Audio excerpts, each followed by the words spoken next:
नवीन पिढीचा असेल, जुन्या पिढीचा असेल, मधल्या वयातला असेल, त्यावेळेस त्याला अत्याधुनिक पद्धतीने शेती करत असताना काय काय केलं पाहिजे, कशाचा वापर केला पाहिजे, खतं कशाने कमी लागणार आहेत, पाणी कशाने कमी लागणार आहे, आपण नेहमी पाचट पेटवतो ते पाचट न पेटवता काय केलं पाहिजे, कसं गाडलं गेलं पाहिजे, नांगरट करायच्या ऐवजी काय पद्धतीने जमिनीची मशागत सुरुवातीला केली पाहिजे, धेंचा वापरला पाहिजे का ताक वापरला पाहिजे, कुठलं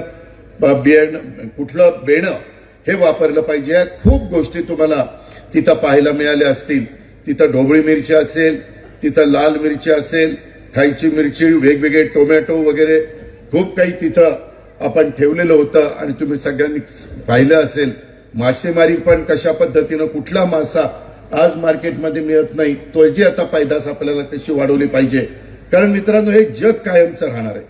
तुम्ही आम्ही आज असू उद्या नसू, काळाच्या नियतीच्या पुढे बोलवणं आल्यानंतर प्रत्येकाला जायचंय. परंतु आपण आपल्या हयातीत काम करत असताना समाजाला राजकारण हेच काही सर्वस्व नाहीये. राजकारण हे होत असतं, राजकारण निवडणुका संपल्यानंतर विसरायचं असतं, पण ज्याच्यातनं त्या भागामध्ये आर्थिक सुबत्ता येणार आहे ते पाहिलं पाहिजे ना.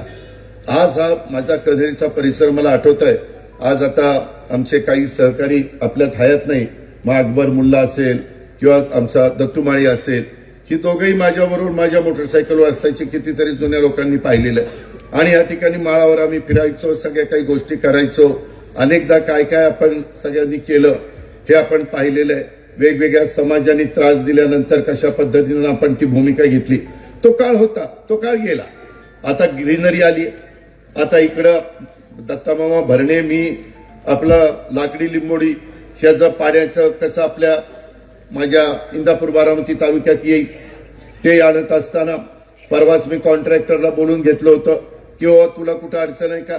तो म्हणलं दादा काही ठिकाणी पाईप टाकताना शेतकरी विरोध करतात. माझी शेतकरी समाजाला विनंती, अरे बाबांनो, तुमची माझी जात शेतकऱ्याची आणि त्याच्यामुळे ही पाईपलाईन एकदा झाली की उजनीचं पाणी पिण्याच्या योग्यतेचा असा माझा दावा नाहीये, परंतु ते पाणी आपण वरपर्यंत आणणार आहे, आपल्या लाकडी लिंबोडच्या परिसरामध्ये देणार आहे. आपला हा सगळा सावळचा, आपला जैनकवाडीचा हा मधला जो टापू आहे तो आपल्याला उलिकताखाली आणायचा आहे. आज छत्रपती सहकारी साखर कारखान्याच्या निवडणुकीच्या निमित्तानं काही मागं गोष्टी घडल्या. मी आता त्या सारख्या काढत जुन्या लोकांना मी दोष देत नाही, परंतु आता पृथ्वीराज बापूंच्या नेतृत्वाखाली कैलास असेल, बाकीचे सगळे सहकारी असतील, ते संचालक बोर्ड तिथं काम करते, शिस्त आलेली आहे. तिथं लागण तारखेप्रमाणे ऊस तोडला जातोय. भाव यंदा बरा मिळालेला आहे. आपल्याला त्याच्यात अजून सुधारणा करायच्या, त्याला थोडासा काही वेळ लागेल. कारखाना कधी 8,000च्या पुढे जात नव्हता, आता 7,500, 8, 7,500, 8, 8,000च्या वर कारखाना कंटिन्यू चाललेला आहे. माझ्या कनेरी काठेवाडीचे पण लोक तिथं कारखान्यामध्ये कामाला आहे. आणि त्याच्यातून ज्या ज्या अडचणी येतील, मग इन्कम टॅक्सचं काही आलं, सोमेश्वर, छत्रपती, माळेगाव ह्या लोकांनी सांगितलं, आपण त्याच्यातनं मार्ग काढतो.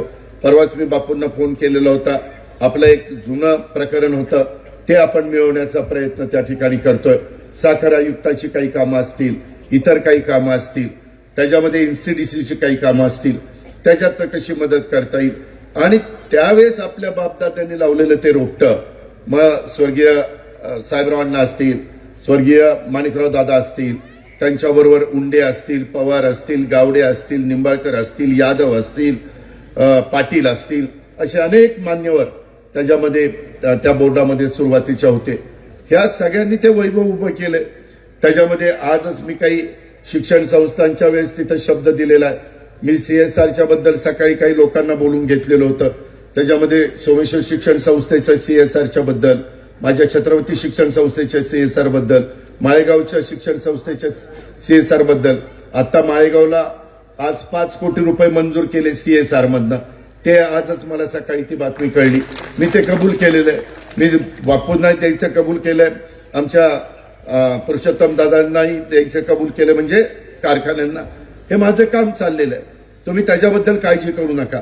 आज मी काय हे सगळं सांगतो, आता हे निवडणुका जाहीर झाल्यानंतर उमेदवारी देत असताना आम्ही साधारण नव्या चेहऱ्याला संधी देण्याचा प्रयत्न केला. मी ॲव्हरेज बघितलं, जे काही उमेदवार दिलेले आहेत बाबांनो, त्याच्यामध्ये ॲव्हरेज आपलं 40 ते 41 वयाचं आहे. 24 वयापासून 55 वयापर्यंतचे उमेदवार महिला भगिनी असतील किंवा आमचे पुरुष असतील किंवा तरुण सहकारी असतील यांना आपण दिलेले. त्यामुळे इतर लोकांना थांबावं लागलं ही गोष्ट मला मान्य आहे. काही जण नाराज झाले, मग आमचे भिसे असतील, मग आमचे इकडे देवकाते पाटील तिकडं ते असतील, चोपड्यांच्या शामराव आपल्या श्यामच्या पण मुलीनं हुशार होती मुलगी, तिनं पण उमेदवारी मागितलेली होती, टकल्यांनी उमेदवारी मागितली होती, भिसांनी उमेदवारी मागितली होती, देवकांनी उमेदवारी मागितली होती, तसंच अनेक भागात वेगवेगळ्या सहकाऱ्यांनी उमेदवारी मागितली होती.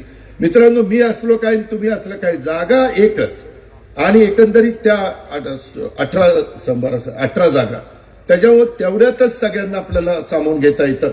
काहींना मला देता आलं नाही. सोमेश्वर सहकारी साखर कारखान्याच्या पुढे निवडणूक आहे.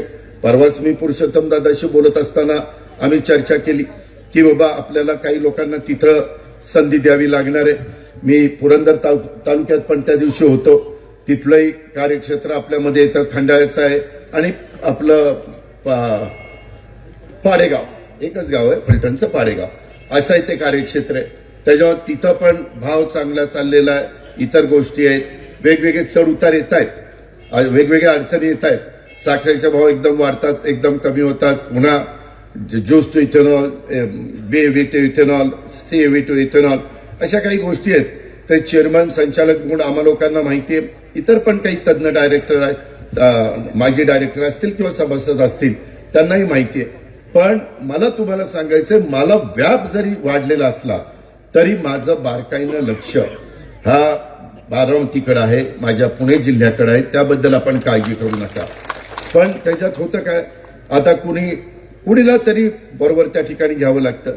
मग हेच दादांच्या बरोबर, मग ह्यांनीच सांगितलं असेल, मग ह्यांनीच काहीतरी आपल्याबद्दल कान भरले असतील. मी इतक्या हलक्या कानाचा नाहीये, माझं कुणी कान भरू शकत नाही. मला शेवटी सगळ्यांना बरोबर घेऊन जायचं. अरे बाबा, मी पहिली इलेक्शन नाहीये. 92ला तुमची निवडणूक पहिली लढवली स्थानिक स्वराज्य संस्थांची, 92 नंतर 97, 2002, 2007, 2012, 2017 आणि आत्ताची जवळपास 7वी निवडणूक आहे 2026ची. आम्हालाही कळतं ना. आता इंदापूर तालुक्यामध्ये देखील एकमेकाच्या विरोध करून त्याच्यामध्ये वाद घालत बसण्यापेक्षा जर हर्षवर्धन पाटील आणि तिथं दत्ताभाऊ भरणे एकत्र आले, अप्पासाहेब जगतापांनी साथ दिली, इतर लोकांनी साथ दिली, बिघडलं कुठं? एक होतं, आम्ही वेगवेगळे भांडलो की काही जणांचं फावतं, ते नाराज होतात. त्याला ही एकत्र आल्यावर आपल्याला कशी किंमत येणार? अरे पण तुम्हाला किंमत येण्याच्या करता आम्ही एकमेकाच्या उरावर बसायचं का कशावर बसायचं? कशा करता रे बाबा?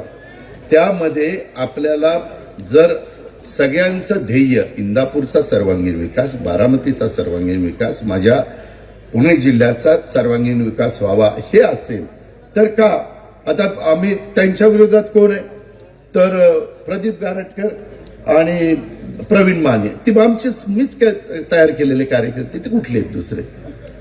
प्रवीण मानेला मी सभापती केला होता. आता कार्यकर्त्यांची संख्या वाढली की पद कमी पडतात. मग पद कमी पडली तर दुसरे बोलवायला तयारच असतात.